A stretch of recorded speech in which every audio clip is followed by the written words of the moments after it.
కూడా గెలిచి రావటం అండ్ అందులో విన్నింగ్ ఫినిష్ చేసి వచ్చాను. సో చాలా హ్యాపీగా ఉంది.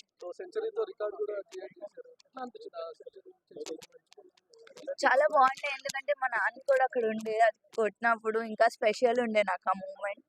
అండ్ ఫస్ట్ సెంచరీ కొట్టినందుకు కూడా చాలా స్పెషల్ మూమెంట్ అది నాకు. లాస్ట్ టైం కాస్త నర్వస్ ఫీల్ అయిపోయినారు, నేను లాస్ట్ టైం అంతా పర్ఫార్మెన్స్ చూపించలేకపోయినా అని చెప్పి, కానీ ఈసారి వరల్డ్ కప్ లో మొత్తం మీ పేరే కనిపించింది.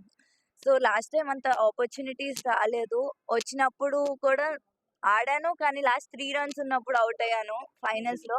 ఈసారి వాట్ ఎవర్ ఐ గాట్, నేను నా బెస్ట్ ఇవ్వాలనుకున్నా, ఇచ్చాను. ప్లస్ ఆ ఫైనల్ రన్ కూడా కొట్టి రావాలనుకున్నా. సో నాట్ అవుట్ వచ్చాను. సీనియర్ టీమ్ లోకి ఎప్పుడు వెళ్తారు? ఎప్పుడు పర్ఫామ్ ఎప్పుడు అప్పుడు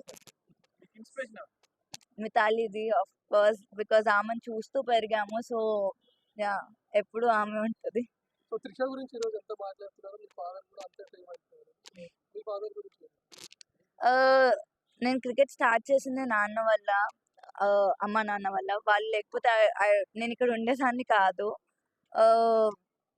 ఆయన చూపించిన డెడికేషన్ కానీ, ఆయన చూపించిన ఏదన్నా ఆయన వల్లే ఇక్కడ ఉన్నాను. సో ఆల్ క్రెడిట్స్ వాళ్ళిద్దరికే వెళ్తాయి. అమ్మ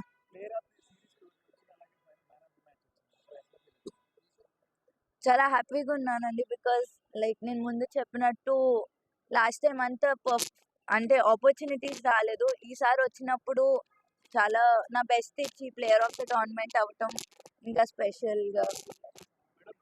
ఐ మీన్ అమ్మాయిలు కూడా స్పోర్ట్ని ఒక కెరియర్ లాగా చూస్ చేసుకోవచ్చు, జస్ట్ నాట్ స్పోర్ట్ అన్నట్టు. ఇందులో కూడా మంచి కెరియర్ ఉంది, అమ్మాయిని పంపొచ్చు.